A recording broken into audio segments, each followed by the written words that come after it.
All welcome back to my YouTube channel. Aadi first வீக்கே அம்மா வீட்டில் கூழ் ஊத்துறேன் வாங்கன்னு சொல்லியிருந்தாங்க. நாங்களும் சாட்டர்டே ஈவினிங் போல் கிளம்பி அம்மா வீட்டுக்கு போயிருந்தோம். கரெக்டாக நாங்கள் போகிற டைமில் தான் கூழ் காசுறதுக்காக எல்லாத்தையும் ரெடி பண்ணியிருந்தாங்க.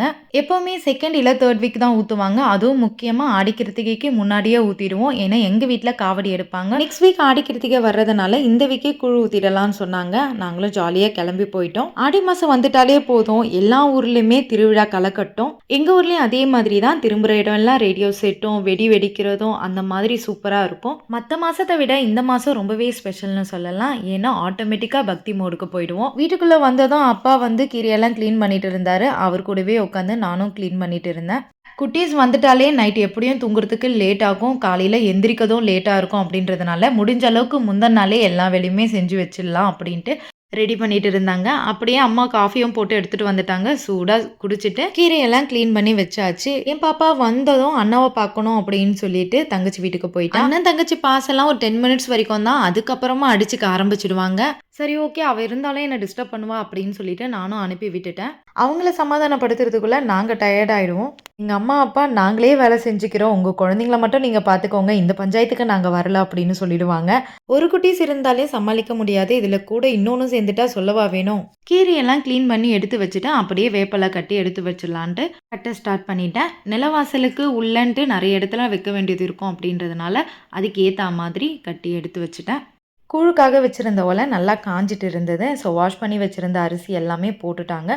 ரைஸ் நல்லா வெந்ததுக்கப்புறமா நம்ம ஆல்ரெடி கரைச்சி வச்சுருக்க ராகி மாவை சேர்த்து கிண்ட வேண்டியது தான்.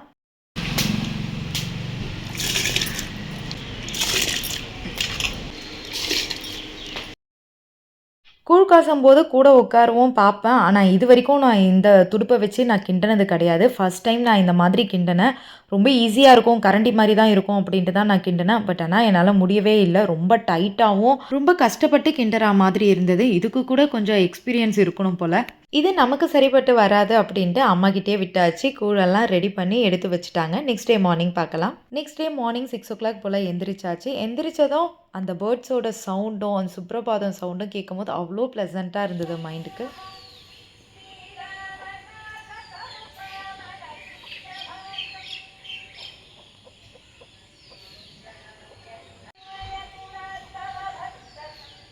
என்னோட ஃபஸ்ட்டு தங்கச்சி எனக்கு முன்னாடி எந்திரிச்சு கோலம்லாம் போட்டுட்டு இருந்தா. என் தங்கச்சிக்கு இந்தளவுக்கு சூப்பராக கோலம் போட தெரியும்ட்டு இன்றைக்கி தான் எனக்கு தெரியும். அம்மா பூஜை வேலைலாம் பண்ணிட்டு இருந்தாங்க. நான் ஃப்ரெஷ்அப் ஆகிட்டு கிச்சனில் ஹெல்ப் பண்ணுறதுக்காக வந்திருந்தேன்.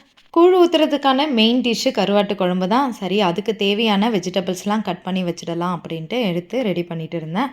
எனக்கு இப்போ வரைக்கும் ஒரு 4 பேருக்கு தேவையான சமையல் பண்ண தெரியும். ஆனால் அதுக்கு மேலே போச்சுன்னா எத்தனை தக்காளி எத்தனை வெங்காயம் எல்லாமே கேட்டு தான் பண்ணுவேன். எனக்கு தேவையான எல்லாமே கட் பண்ணி ரெடி பண்ணி வச்சுட்டோம் அப்படின்னா அம்மா வந்து தாளித்து விட்டுக்கிறேன் அப்படின்னு சொல்லிட்டாங்க. சரி, பூஜை வேலையாச்சும் நம்ம பண்ணலாம் அப்படின்ட்டு போய் பார்த்தோன்னா அவங்க நானே பண்ணிக்கிறேன் அப்படின்னு சொல்லிட்டாங்க. அப்போ தான் அவங்களுக்கு சாட்டிஸ்ஃபைடாக இருக்கும். எப்போவுமே நாங்கள் பண்ணால் கூட அதில் ஏதாச்சும் ஒரு சில ஆல்டர்னேட் பண்ணால் தான் அவங்களுக்கு சாட்டிஸ்ஃபைடாக இருக்கும். பொதுவாக செய்கிற வேலையில் அதிகமாக குறை கண்டுபிடிக்கிறது மாமியாருன்னு சொல்லுவாங்க. ஆனால் என் விஷயத்தில் என் மாமியாரை விட அதிகமாக குறை கண்டுபிடிக்கிறது எங்கள் அம்மா. அதை நான் நிறைய டைம் அவங்ககிட்டயே சொல்லியிருக்கேன். உங்கள் வீட்டில் அதிகமாக குறை சொல்கிறது யார், உங்கள் மாமியாரா அம்மாவான்றதை மறக்காமல் கமெண்ட் பண்ணுங்கள். நான் என் தங்கச்சிங்க எல்லாம் ஒன்றா சேரும் போது வேலை செய்கிறோமோ இல்லையோ நிறைய காசிப்ஸ் பேசுவோம். ஏதோ ஒன்று பேச ஸ்டார்ட் பண்ணி எங்கேயோ போய் முடியும். அதுக்கப்புறம் நம்ம என்ன ஸ்டார்ட் பண்ணோம் அப்படின்றதே மறந்து போயிடும். பேசிக்கிட்டே செய்யும் போது தான் அந்த வேலை செய்கிற டயர்டு கூட நமக்கு தெரியாது. 2 குட்டீஸும் எஞ்சிக்கிறதுக்குள்ளே எல்லா வேலையும் முடிச்சிடணும் அப்படின்ட்டு பண்ணிட்டு இருந்தோம். ஆனால் என் பாப்பாவுக்கு காலையிலேருந்து ஃபீவர். நேற்று வரைக்கும் நல்லா தான் இருந்தா. அதுவே மார்னிங்லேருந்து எல்லாருக்குமே ரொம்ப அப்செட் ஆகிடுச்சு. ஸோ அதனால் நான் இதெல்லாம் ரெடி பண்ணி கொடுத்துட்டு பாப்பாவை பார்க்க போயிட்டேன். அம்மாவும் குழம்புக்கு தேவையான மிளகாய்த்தூள் உப்பு எல்லாமே போட்டு தாளித்து விட்டுட்டாங்க. என் பாப்பாவுக்கு உடம்பு முடியாததுனால கொஞ்சம் நேரம் வச்சுட்டு இருந்தேன். அதுக்கப்புறம் அவளுக்கு மெடிசனை கொடுத்துட்டு தூங்க வச்சாச்சு. குழம்பு நல்லா கொதிச்சிடுச்சு. ஃபைனலாக கருவாடியும் போட்டு க்ளோஸ் பண்ணியாச்சு. அப்படியே வெண்பொங்கலும் ஒரு சைடு வச்சாச்சு. கீரை பொரியல் மட்டும் பாப்பாவை தூங்க வச்சுட்டு வர்றதுக்குள்ளே தங்கச்சியே ரெடி பண்ணி வச்சுட்டா. நாங்கள் கிச்சன் வேலையே முடிச்சிட்டோம். ஆனால் அம்மா இன்னும் பூஜை வேலை முடிக்கலை. சாமி ஃபோட்டோக்கெலாம் பூவெல்லாம் வச்சுட்டாங்க. அம்மனுக்கு வைக்கிறதுக்காக கொஞ்சமாக சாமந்தியை மட்டும் கட்டி எடுத்து வச்சுக்கிட்டோம். நாங்கள் எப்போவுமே கூழ் ஊற்றும் போது அம்மன் ஃபோட்டோவை தனியாக வச்சு தான் ஊற்றுவோம். ஏன்னா நான்வெஜ் வச்சு படைக்கிறதுனால பூஜை ரூமில் வச்சு படைக்க மாட்டோம். அதனால் பூஜை ரூமில் வைக்காமல் தனியாக எடுத்துகிட்டு வந்து ஃபோட்டோ வச்சு எல்லாமே ரெடி பண்ணியாச்சு. கம்பல்சரி மாவிளக்கு போடுவோம், அதையும் ரெடி பண்ணி சாமிக்கிட்ட அரேஞ்ச் பண்ணி வச்சாச்சு. இப்போ இன்றைக்கி ஸ்பெஷல் டிஷ்ஷான கூழு தான் பேலன்ஸ், அதை மட்டும் தான் ரெடி பண்ணணும். அதை ரெடி பண்ணி வச்சுட்டு சாமி கும்பிட வேண்டியதுதான். 3 பாத்திரத்துலேயும் குங்குமம் மஞ்சள்லாம் வச்சு கூழை கரைச்சி வச்சு சாமி கும்பிடுவோம். கூழெல்லாம் கரைச்சதுக்கு அப்புறமா நான் கட்டி வச்சுருந்த வேப்பலையை 3 பாத்திரத்துக்கும் ஏற்ற மாதிரி கட் பண்ணி எல்லாமே கட்டி விட்டுட்டேன். இப்போ கரைச்சி வச்சுருக்க கூழ் மேலே தயிரும் கட் பண்ணி வச்சுருக்க வெங்காயமும் போட்டு ரெடி பண்ணி எடுத்து வச்சாச்சு. எனக்கு நினைவு தெரிஞ்ச நாள்லேருந்து இந்த மாதிரி 3 பாத்திரத்தில் கூழ் வச்சு தான் சாமி கும்பிடுவாங்க. அது ஏன் தெரியல, இந்த 3 பாத்திரத்தில் கூழ் வச்சு கும்பிட்றதுக்கு பதிலாக ஒரே பாத்திரமாக கொஞ்சம் பெருசாக வச்சு கும்பிடலாம்ல. இந்த டவுட் எனக்கு ரொம்ப நாளாக இருக்கு. ஆனால் இது வரைக்கும் நான் கேட்டதில்லை. அப்படியே கேட்டாலும் என்ன சொல்லுவாங்க, ஃபர்ஸ்ட்லேருந்தே இந்த மாதிரி தான் நம்ம கும்பிடுவோம், அதனால தான் நான் இப்படியே பண்ணுறேன், எனக்கும் தெரியாதுன்னு எங்கள் அம்மா சிம்பிளாக சொல்லி முடிச்சிடுவாங்க. ஃபைனலாக கரைச்ச கூழெல்லாம் எடுத்துகிட்டு வந்து சாமி கிட்ட வச்சாச்சு. வெண்பொங்கலை உருண்டை மாதிரி பிடிச்சிட்டு அதில் கொஞ்சமாக வெல்லம் வச்சு அதையும் ரெடி பண்ணி வச்சாச்சு. இனி சாமி கும்பிட வேண்டியதான். அப்பா வாசுக்காலுக்கு வேப்பலெல்லாம் கட்டி வச்சுட்டாரு.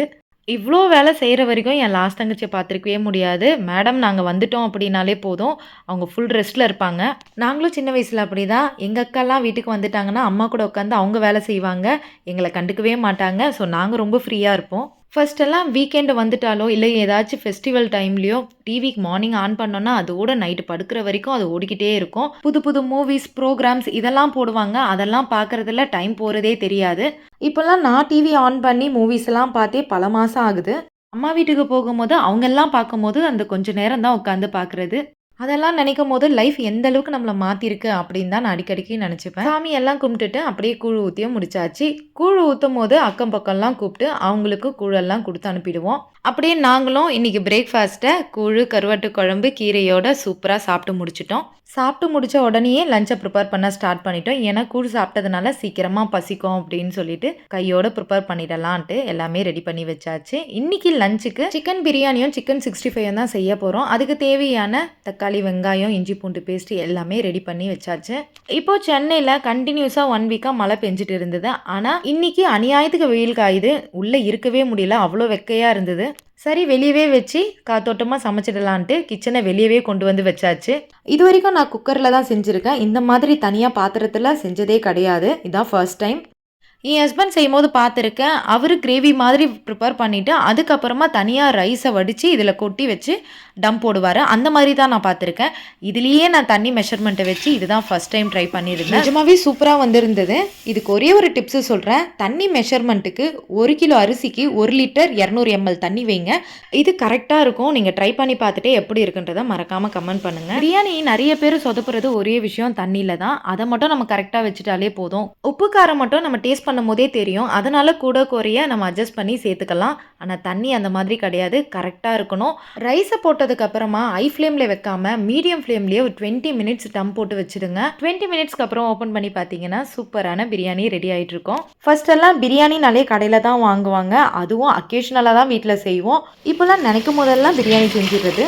அதுவும் எனக்கு சிக்கன் பிரியாணி தான் ரொம்ப பிடிக்கும், மட்டன் சுத்தமாக பிடிக்காது. எங்கள் வீட்டில் சிக்கனா மட்டனான்னு பார்த்தீங்கன்னா சிக்கனுக்கு தான் அதிகமாக ஓட்டு விடும். அதனால் மேக்ஸிமம் சிக்கன் பிரியாணி தான் இருக்கும்.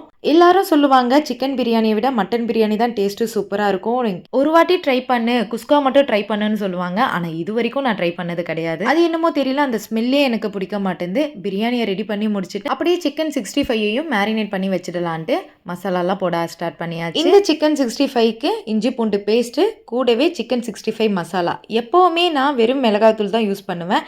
இந்த வாட்டி தான் சிக்கன் 65 மசாலா யூஸ் பண்ணியிருந்தேன். கூடவே கொஞ்சமாக பெப்பர், 1 டேபிள் ஸ்பூன் அரிசி மாவு, 2 டேபிள் ஸ்பூன் கார்ன்ஃப்ளவர் சேர்த்து நல்லா மிக்ஸ் பண்ணிக்கலாம். இந்த மெஷர்மெண்ட் 1/2 கிலோ சிக்கனுக்கு கரெக்டாக இருக்கும். இது கூடவே தேவையான சால்ட்டையும் சேர்த்து நல்லா மிக்ஸ் பண்ணி வச்சுக்கலாம். இந்த ரெசிபியை எங்கள் வீட்டுக்கிட்ட சிக்கன் 65 போடுற ஒரு அண்ணா கிட்ட இருந்து கேட்டிருந்தோம். அதிகமாக எனக்கு ரொம்ப டெம்டிங்காக வருது சிக்கன் 65 மேலே தான். அதுவும் லேட் நைட்டில் தான் தோணும்.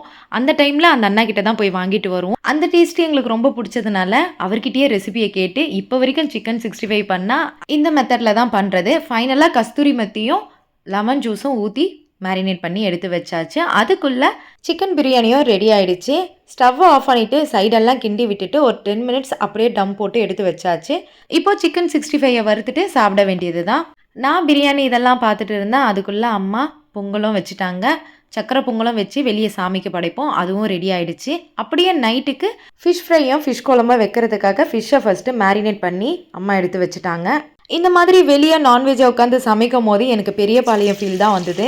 வருஷம் வருஷம் பெரியபாளையம் போயிடுவோம். அங்கேயே ஆடெல்லாம் வெட்டி சமைச்சு சாப்பிட்டுட்டு வருவோம். கொரோனாக்கு அப்புறம் நாங்கள் போவே இல்லை. இந்த வருஷம் அடுத்த வருஷம்ன்ட்டு அப்படியே தள்ளிட்டே போகுது. இதுக்கும் அதுக்கும் ஒரு டிஃப்ரெண்ட் இருக்குது. நாங்கள் யாரும் சமைக்க மாட்டோம், பெரியவங்க மட்டும்தான் சமைப்பாங்க. எங்கள் வேலை எங்களுக்கு வளையல் வேணும் அது வேணும்ன்ட்டு காசை மட்டும் வாங்கிட்டு எல்லாரும் அப்படியே கடை தெருவுக்கு போயிட்டு தேவையானதெல்லாம் வாங்கிட்டு ராட்டினம் சுற்றுறது, ஐஸ்கிரீம், அதுவும் பர்டிகுலராக சேமியா ஐஸு இதெல்லாம் சாப்பிட்டு முடிச்சுட்டு நாங்கள் வருவோம். ரெடியாக இருக்கோம், சாப்பிட்டுட்டு கிளம்பிடுவோம். இதுக்கப்புறம் அதே மாதிரி ஒரு என்ஜாய்மெண்ட் கிடைக்குமான்னு கேட்டால் நிச்சயமாக கிடையாது.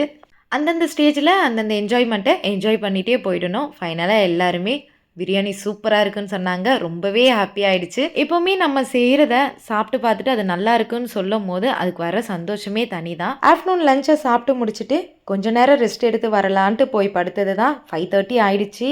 அதுக்குள்ளே அம்மா மீன் குழம்பு, ரசம், ரைஸ்ன்ட்டு எல்லாமே ரெடி பண்ணி வச்சுட்டாங்க. கடைசியாக கொழுக்கட்டையும் அம்மாவும் தங்கச்சியும் பிடிச்சி வச்சுருந்தாங்க. அப்போ தான் நான் வந்திருந்தேன். சரி ஓகே, ஃபிஷ் ஃப்ரையை நம்மளே பண்ணிடலான்ட்டு எல்லாமே எடுத்து ஃப்ரை பண்ணி எடுத்து வச்சுட்டேன். வெளியே ஸ்டவ் வச்சதும் ரொம்பவே யூஸ்ஃபுல்லாக போயிடுச்சு. அம்மா வெளியவே எல்லாமே சமைச்சு முடிச்சுட்டாங்க. அவ்வளோதான், ஃபிஷ் ஃப்ரையும் முடிஞ்சாச்சு. இனி சாமி கும்பிட வேண்டியதான். ஏன்டா இது ஒரு நாளைக்கு எத்தனை வாட்டி சாமி கும்பிடுவாங்க அப்படின்னு நீங்கள் நினைக்கலாம். ஆமாங்க, கூழ் ஊற்றும் போது மட்டும் எங்களுக்கு ஃபுல் டே வேலை இருக்கும். மற்ற நேரத்துலையாச்சும் எங்களுக்கு ஒரு வேலை மட்டும் சாமியை கும்பிட்டுட்டு அதோடு சாப்பிட்டோமா தூங்கணுமான்னு இருக்கும். ஆனால் கூழ் ஊற்றுற அன்னைக்கு அந்த ஹோல் டேவே வேலை கரெக்டாக இருக்கும். சின்ன வயசில் அம்மா போட்டுற டைமில் இந்த மாதிரி தான் எல்லாமே ரெடி பண்ணி வச்சுட்டு நைட் டைமில் இலையெல்லாம் போட்டுட்டு லைட்டெல்லாம் ஆஃப் பண்ணிவிட்டு சாப்பிட சொல்லுவாங்க. அந்த அனுபவம் எனக்கு இருக்குது. உங்களுக்கு இருக்கான்ட்டு மறக்காமல் கமெண்ட் பண்ணுங்கள். எல்லாமே ரெடி ஆகிடுச்சு. இப்போ சாமியை கும்பிட்டுட்டு சாப்பிட வேண்டியது தான். நாளைக்கு மண்டே அப்படின்றதுனால எங்களுக்கு எல்லாருக்குமே ஒர்க் இருக்குது. ஸோ அதனால் இன்றைக்கி சாப்பிட்டுட்டு இன்றைக்கி கிளம்பிடுவோம் அப்படின்ட்டு கொஞ்சம் சீக்கிரமாகவே எல்லாமே ரெடி பண்ணி முடிச்சுட்டாங்க. நாங்களும் ஒரு புடி பிடிச்சிட்டு கிளம்ப போகிறோம். ஃபைனலி நம்ம வீடியோவோட எண்டுக்கு வந்தாச்சு. Hope you all enjoyed. நம்ம வீடியோவை நீங்கள் ஃபஸ்ட் டைம் பார்க்குறீங்க அப்படின்னா அப்படியே சப்ஸ்கிரைப் பண்ணிக்கோங்க. இன்னொரு இன்ட்ரெஸ்டிங்கான வீடியோவோட நெக்ஸ்ட் vlogல பார்க்கலாம். டாடா பை பை.